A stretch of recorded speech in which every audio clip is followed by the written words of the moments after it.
Benue State Governor Samuel Ortom has alleged that there is a plot to assassinate him by an unnamed group.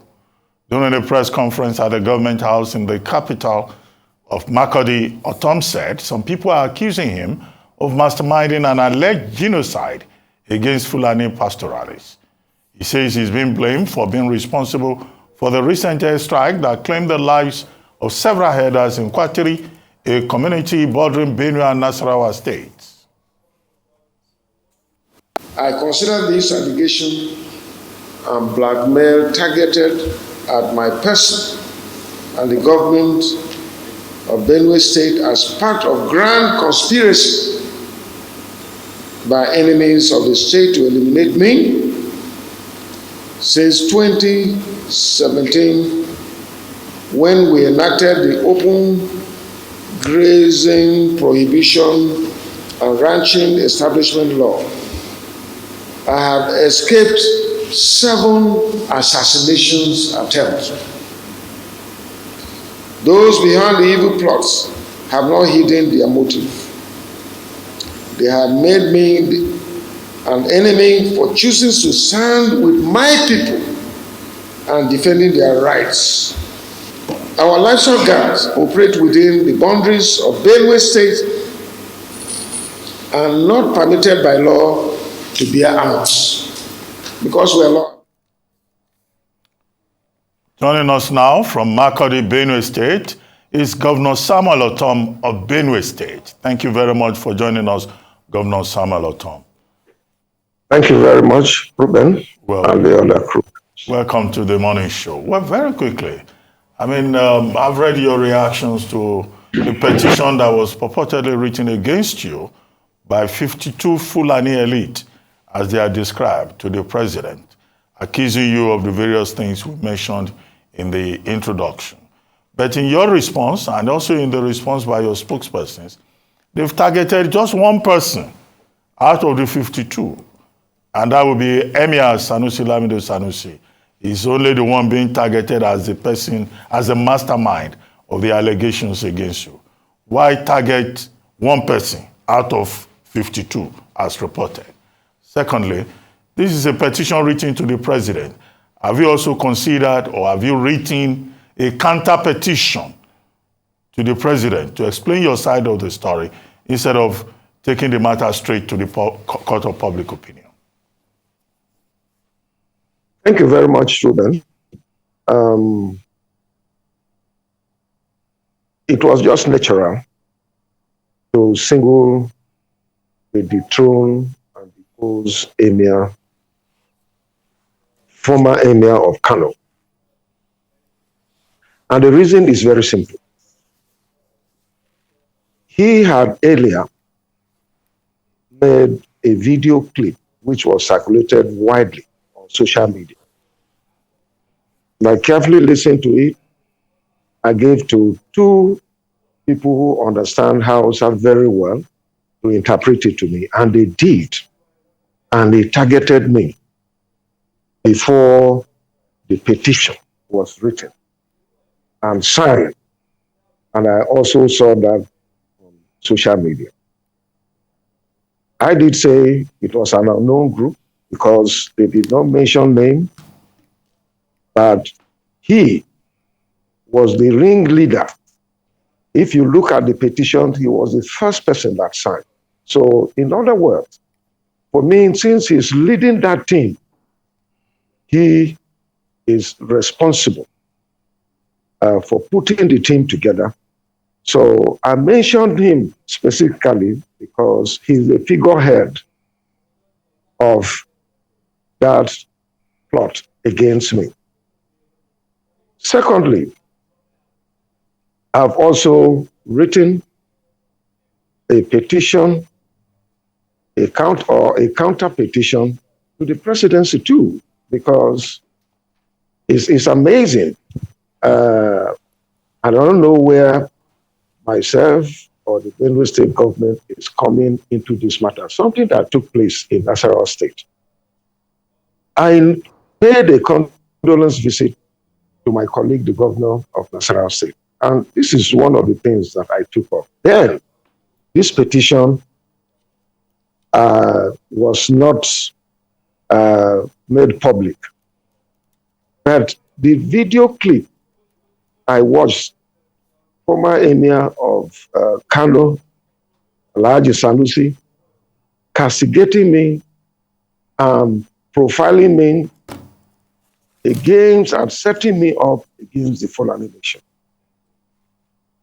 I made some remarks and I said, look, for prominent people in the society, looking at the security challenges we have today in our country, when something happens, for such a person, he should have access to me or the entire governors in the country. And if something happens, it would have been better for him, one, to verify from the governor of Nasarawa State where this thing took place. And if possible, he would have called me. He would have tried to confirm for me what really transpired. I tell you the truth, the narrative that is going on is wrong. The point is that I did advise that instead of making inflammatory statements that will aggravate and worsen the fragile security situation we have in our various states, it would have been better to find a way. Even if you want to advise, you advise better than insinuating and profiling someone against an ethnic group. That was wrong. And the following day, I now saw this petition. And he was the ringleader. He was the first person that signed this petition. And I felt that, is it a personal issue? Otherwise, this didn't happen. As my colleague, the governor of Nasarawa State, is my neighbor, I went to him and I condoled with him because I don't know what really transpired. But one thing that is sure, there was a statement from Defense Headquarters, and I quote, "What I can tell you is that we are very professional in the conduct of our operations. They are also intelligence-driven. Also, our code of conduct and standard of operations are in tandem with the international best practices." This was a statement from Major General Musa Damadami, Director of Defense Media Operations. So if something happened and a statement came out, it would have been better for Sanusi to find out from the Defense Headquarters further, or best, find out from the governor of Nasarawa State what really happened, because I'm not the governor of Nasarawa State, so I don't know what happened. But for me, I feel that human lives must be respected. When people are killed, irrespective of where they come from or who they are, we should sympathize because it can be us tomorrow. And I went there, the governor lost his son. I used that opportunity to condole with him and also condole with the families of the victims. And as a way of finding peace between all of us, everybody knows that there is a prohibition of open grazing law. Whatever we are doing about arresting cattle, it is there in the law. Those cattle that were retrieved were not taken through Apanaja. They were taken by road because we don't permit it. Once cattle are arrested and fines paid, what we advise people to do is to take them by truck. And in our case, that was what happened. And so everybody knows that we have a law in place. And the remaining 150 cattle that were there, I discussed with my colleague, the governor of Nasarawa State, and I said, look, for the sake of peace and in sympathy with what has happened, though I have no facts with me, whether what is being the narrative now, it is true, but I know that people were killed. So in sympathy with them, I had told the governor that the remaining 150 cows should be released. And I paid the fine.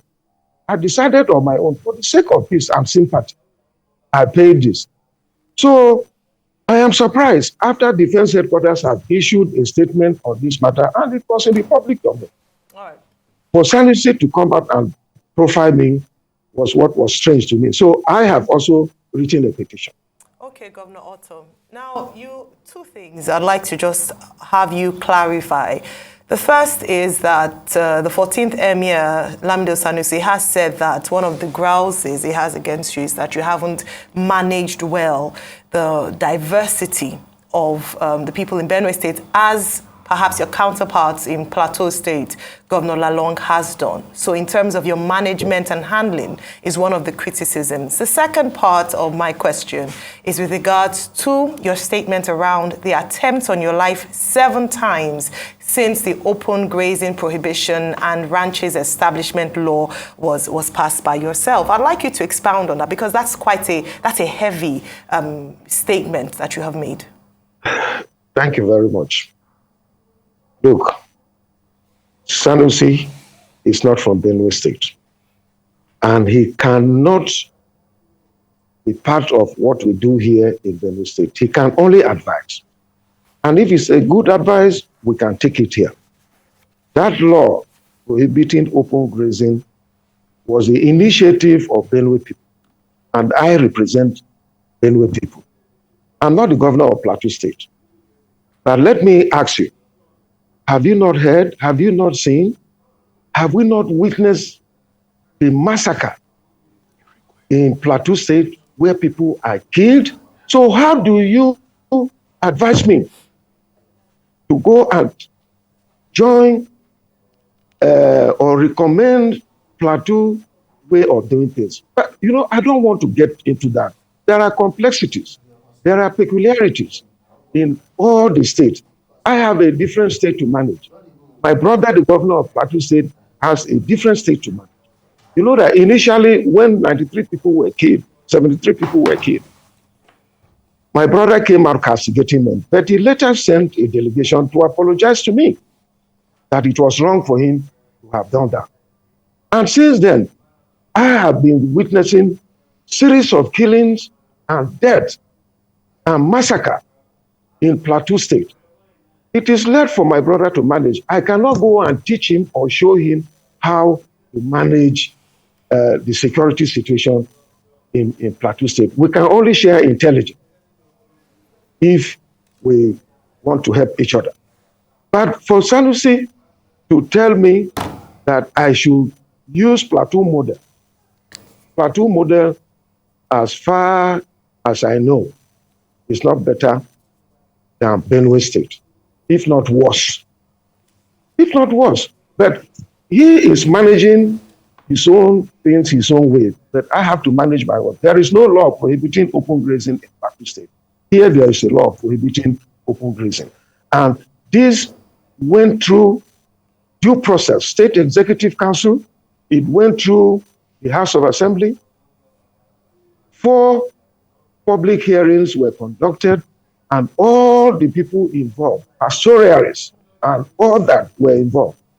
As I talk to you, the implementation of this law is not just targeted at Fulani men. It's targeted at everyone who rears cattle. What we are simply saying that if you want to rear cattle in Benue State, you should ranch. And that is it. None of them have come forward to ask for ranching permit and also land to do their ranching. And so the matter is very simple. We're managing our way, and I am being targeted. But the truth is that when you target me, you're targeting Benue people. Okay. Because I am doing this in their, on their behalf. Secondly, the allegation on attempts on your life. The allegation. 7 attempts. It is 7 good times. And this came from Fulanis themselves. One of it was on Boko Road when I went to the farm. And everybody saw it. The Inspector General of Police sends the then intelligent police officer who is now in prison. He came here, and I was told that 17 people were arrested. As I talk to you up to today, nobody has been prosecuted. All those people were released. And so the other one, it was the Fulanis themselves that came to me to reveal to me that these were their attempts to eliminate me. And they were surprised that each time they attempt, they failed. So it came from the Fulanis themselves. I still have Fulani people here. I've not sent anybody away. But the law also prohibits cattle rustling. So that one, they will not talk about it. As I talk to you, there are certain people who are Tea people, the Doma people, who rustle cattle, and they were arrested and prosecuted, and some are in prison as I talk to you. Just like some other headers who violate our law. We take them. We have not discriminated in enforcing our law here in Benue State. We are law-abiding. We believe in the right thing to do. Everything we do here, we do it according to the law. And the Constitution allows me. This is one of the allegations that they raised against me, that why should the presidency allow me to be operating a law prohibiting open grazing? And I feel very sad because I tell people. Okay. Governor, thank you so much. There's a lot of ground to cover. And good to see you. Happy New Year to you. Real quickly, I'd like to ask, have you been able to reach out to Emir Sanusi? Have you confirmed that video, independently verified the video of what he said? Have you reached out to him and the group? Secondly, I'd also like to ask, what's your knowledge about the bombing of those headers? What happened? Who reported those headers that were there? I want you to tell me about that because we've not really heard your side to that. And I want to ask you about your local brigade that you set up. Are they authorized now to carry arms? And what has been their effectiveness? Because when you launched, it was televised here on Arise TV. Those questions, sir. Thank you. I've not been able to reach out to Sanusi, especially, it is saying that once bitten, twice shy. If it were the video alone, it would have been a different thing. But signing a petition and releasing it to the media, I confirmed that it did not mean well for me. And that was why I had to respond to him through the media too. As far as I'm concerned, that was it. On the second question was what? The second question was about what really happened with the bombing of those headers. Was there a case of somebody reporting them who even availed the intelligence? What really happened? I want to get your side of that story. As I told you, I visited my colleague, so that question would have been better asked to the governor of Nasarawa State because I am the governor of Benue State. And I did not report anybody. I just heard about the bombing just like any other person. I was confused. I called my security advisor. And then a statement came from the defense headquarters. So I think if you want to verify this fact, is the governor of Nasarawa State and the defense headquarters. They should be able to say that. I know nothing about this matter, and I keep saying my livestock guard or community volunteer guard were not involved in this matter. And of course, we don't carry unlawful weapons. Even the livestock guards that we have, that goes to your third question. They carry lawful weapons that are licensed. You will recall that some time ago, because the Fulani headers go about with AK-47 killing people at will. And I decided that, let me try this. I know that it is not legal for a community volunteer guard to carry arms or civilians to carry arms. But as a law-abiding government, what I simply did was to write to the presidency. The letter was there for 3 months, and until I raised alarm again, and it was replied to me that it will not be right to issue licenses. When you have bandits all over the place and nobody is making effort to apprehend them and they are killing people every day, and as I talk to you, just 3 days ago, a DPO was killed, 5 people were murdered. There is no week that I don't lose up to 10 people. Since 2017, up to 6,000 people have been killed in the course of these herders coming in the name of rearing cattle, but their real agenda is taking over our land, killing people, sending them away. I have over 2 million IDPs that are suffering in the sun, in the rain, and are hungry. So this is the point that I am making, but I have never done anything illegal. And when I got a letter from the presidency declaring that we have no right to acquire AK-47 for our community volunteer guards, we are making do with what we have. What will you do with them gone? Okay, Governor. What will you do with action? Okay, Yes. Governor Ortom.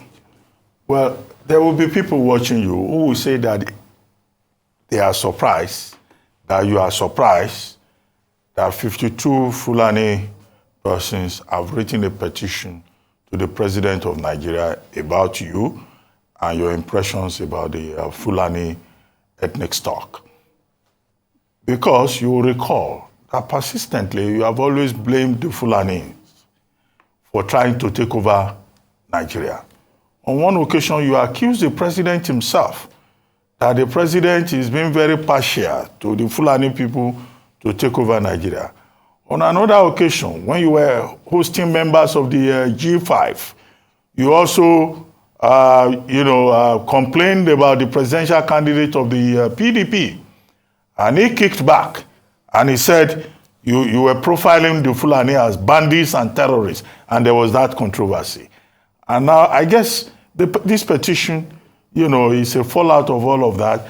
And people say you are very quick to profile people ethnically, Idoma people, Tiv people. Even on this program, you have mentioned Fulani people, you have mentioned Idoma people, you have mentioned the TV people.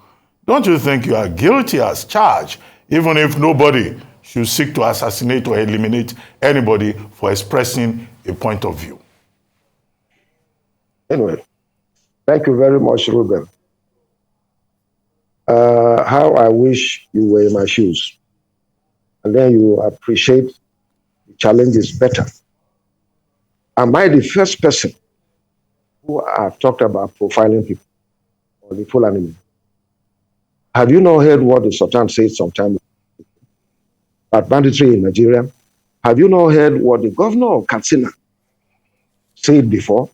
Have you not heard what the Taraba governor said? Have you not seen what is happening in other parts of Nigeria? Am I the one saying it? But to show you that I am not against any ethnic group, I'm a Tiv man. And I preside over Idoma people here, Igede people, and other ethnic groups. But if they do wrong, I would say they have done wrong. I have just told you that the law prohibiting over open grazing and provision for ranching also provides that if anyone rustles livestock, he should be arrested and prosecuted. And 10 people have been arrested and prosecuted. It's not just the Fulani. Here in Benue State, we live peacefully. We live with all ethnic groups, irrespective of where you come from. We live in peace with all. And I had an issue when the presidential candidate of PDP profiled me and said that he had big quarrel with me. I confronted him through a text as the presidential candidate of PDP. He apologized that that thing was not accurate. My only challenge with him, I replied to him that he needed to make the public also understand that he responded to me that the report that I read or I saw was not accurate. Because it was wrong for him to say that I profile only Fulani people. If the Tiv people, if they do something wrong, I will say it. Me, I don't believe in calling white black and so on. So that is my own style. And so I am not against anyone, but if somebody does something that is wrong, it should be told. And if I do a one that is wrong, I should say it. I could give you a typical example. You're going to give an example. I was going to give you a typical example. Out of anger in Makurdi when G5 came, and arising from what Vice President, the presidential candidate of APC, PDP said, I was angry, coupled with when my people in Benue State, 38 indigenous people, farmers, were killed, and he loosely said they should learn to live, the Benue people should learn to live with their neighbors because they pay tax. I was not happy with that. And I said, look, I am against Atiku. I will not work for a Fulani man. I think that was extreme. And I felt that that was a logical fallacy because it is not all Fulani people that are bad. There are good Fulani people that have contributed even in my personal life, and I have also contributed in adding value to their personal lives. Oh. So when I discovered that out of anger, I went out of my way. I apologize to all Fulani. I apologize to Nigeria and to everyone who felt not happy with what I said. So in this country, we must respect the rule of law. We must fight for justice, equity, and fairness. And where we are wrong, we should be able to come out boldly to say that we are wrong so that things can work. All right. Thank you so very much, the Governor of Benue State, Governor Samuel Ortom, for your time this morning.